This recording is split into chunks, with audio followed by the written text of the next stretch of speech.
Hi everyone and welcome to my channel. I'm Luke and I have a channel dedicated to vintage, designer, affordable, classic fragrances.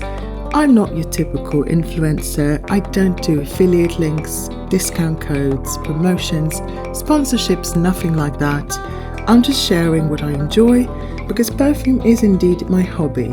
And in today's video, I'll be talking about spring fragrances. If you live in the Northern Hemisphere, spring is already in full swing and it's time to pull out our florals, freshies, musks, and so on. And I have an interesting selection this year, so let's get started. The first fragrance that I want to talk about is very spring appropriate. It's none other than Sunflowers from Elizabeth Arden, released back in 1993. And this fragrance was actually gifted to me by a friend. And I have to say, I absolutely love it. To me, this fragrance smells like sunshine. It doesn't really have a particular smell. To me, this smells like so many other 90s fragrances, all mixed together. I can smell the melon, which reminds me of fragrances like Issey Miyake, Calvin Klein Escape, but it also has some kind of nondescript florals and a woody dry down. And honestly, on first spray, it can be a bit sharp, but when it dries down, this is absolutely divine. And my descriptions won't do it justice. So let me read you what one of my subscribers wrote in a comment about this fragrance. And I quote, "Sunflowers is like a golden memory bottled, the sun of the 90s captured in a scent. All light-hearted, laughter, barefoot days and sun-kissed skin. It smells of eternal summers, fresh linen swaying in the breeze, an innocence that refuses to fade. For a fragrance that costs so little, it clings to the skin like a whispered promise, lasting far beyond what reason would expect." What a beautiful, poetic description. The only other fragrance that makes me feel that way, I've got to say, is Poème by Lancome. That's another beautiful golden floral, sunshine in a bottle. Sadly, I don't own it at the moment, but let's make it an honorable mention. So, Sunflowers by Elizabeth Arden and Poème by Lancome. Moving on, we've got a no-brainer. I pull this one out every spring. This is a beautiful, elegant spring floral. And I'm talking about Allure from Chanel. Even the name is super duper elegant. Allure is a 90s style powdery floral with vanilla in the base. It's very timeless, very elegant, and very voluptuous, I have to say. This is the EDP version that came out in 1999. The original, the EDT, came out in 1996. Both were created by Jacques Polge, who was the in-house perfumer at Chanel at the time, and now I think his son took over, I believe. So Allure is classified as floral amber vanilla, but I have to say this opens very citrusy, very sparkling. You get the juicy peaches, the powdery notes, the May rose, jasmine, peony, magnolia, a bunch of different florals. The base is all about the vanilla, which is very warm and sensual, the woody notes and the amber. And this is a fresh, sparkling floral that turns into a sensual vanilla scent. I absolutely love it. Some people describe it as smelling like hairspray. I don't see it. To me, this is very elegant, very 90s, but also modern, still absolutely timeless, classic, wearable in 2025. So that was Allure EDP by Chanel. And let's talk about another classic floral fragrance from the 90s. This one's from 1996, I believe, and it's Organza by Givenchy. I don't talk about this one enough on my channel. I can't even remember the last time I talked about it. It must have been months ago. But Organza is a beautiful, voluptuous, white floral scent, a classic floral, The main notes are tuberose, jasmine, vanilla, gardenia, but it also has a very nice nutty nutmeg note. And the nutmeg, in my opinion, really makes this stand out. And it also has a walnut note, so this has a nuttiness to it, which I love. I think it goes so well with the almost indolic white florals, but the florals are very sweet and, as I said, almost indolic, slightly animalic, but this is still a sweet fragrance. Needless to say, it's a very good performer. The projection is huge. The sillage is also big. It leaves a trail behind you. Other people can smell it on you. I always get compliments. Every time I wear this, I get compliments, or shall I say remarks. This is one of those fragrances that always gets noticed, but the compliments might not always be compliments. Let's just leave it at that. I also have to say that I've got a full review of Organza on my channel if you wish to watch it. And I also want to tell you that this is a semi-vintage bottle. This is not the newest formula, which is kind of watered down in my opinion. I tried the newest formula, but this one that I bought was a tester and it's a couple of years old. So you can see the juice is already turning a bit darker, which is always a good thing with vanilla fragrances. The next fragrance is none other than Lancome Trésor, the original one from 1990, a Sophia Groisman creation.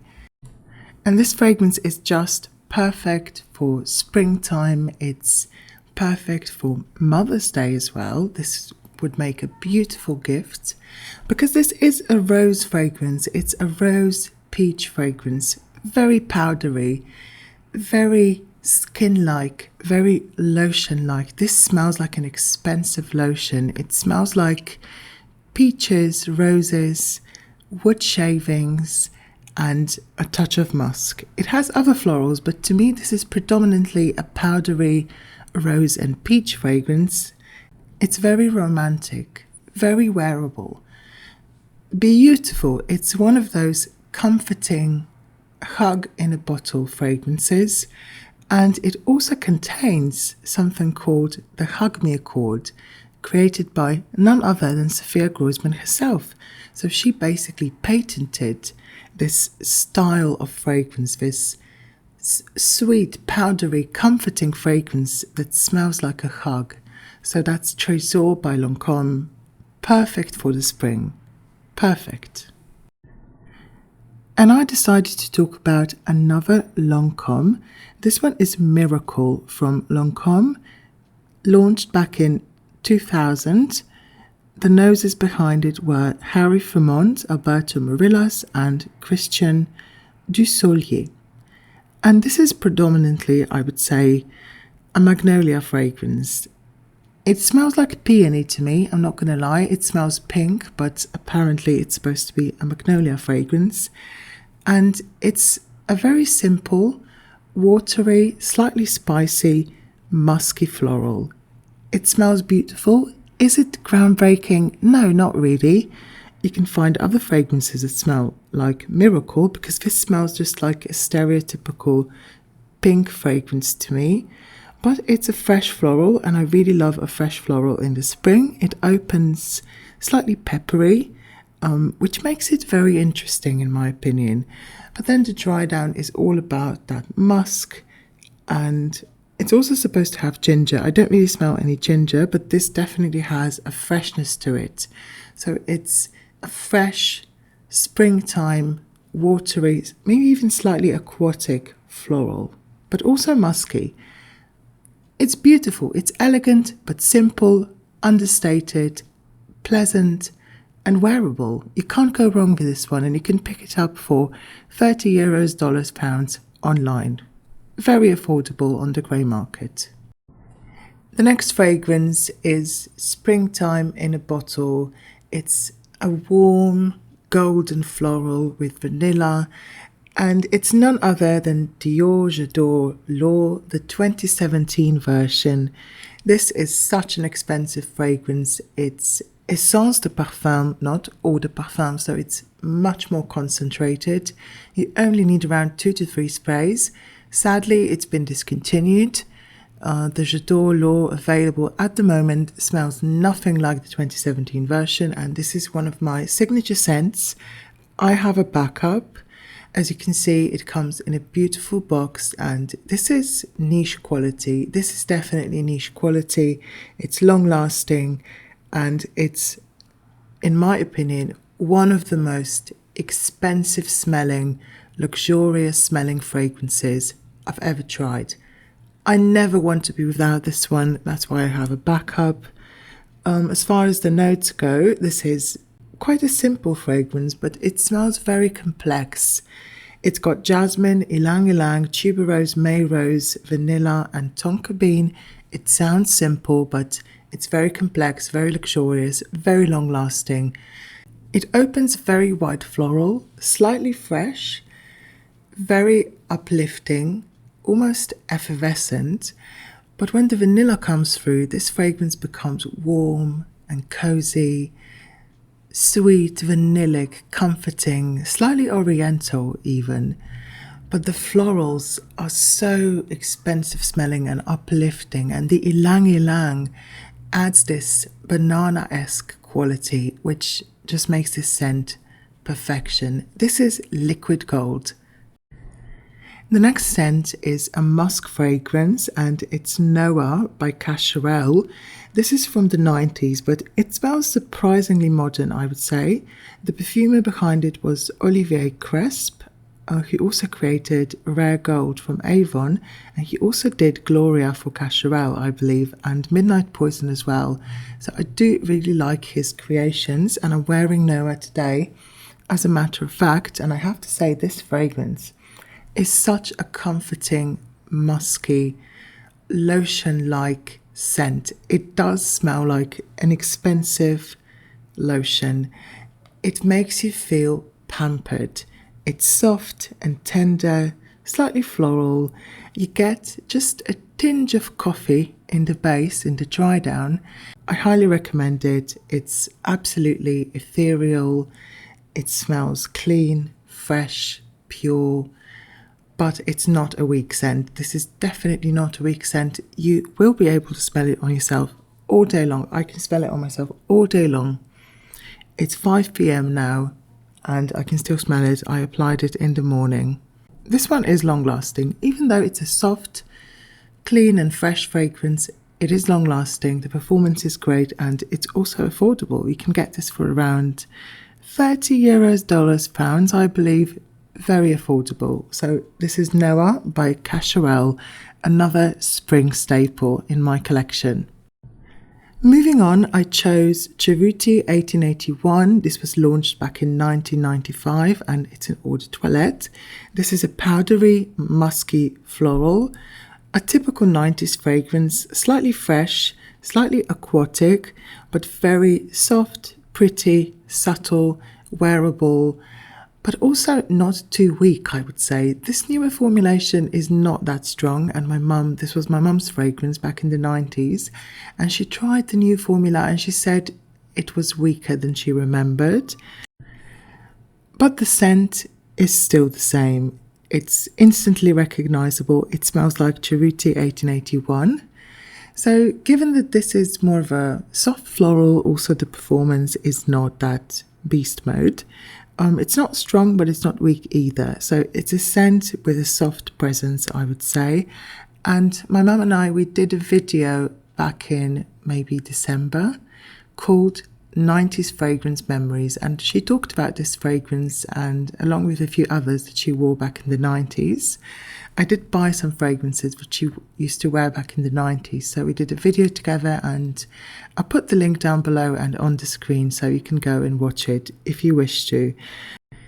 So Cerruti 1881 is a beautiful, soft floral from the 90s, slightly aquatic, slightly fresh, but it also has some slight smokiness in the dry down. I don't know, maybe it's just the musk, because musk fragrances back then used to be a bit more grainy. You know, they had some texture to them, if that makes any sense.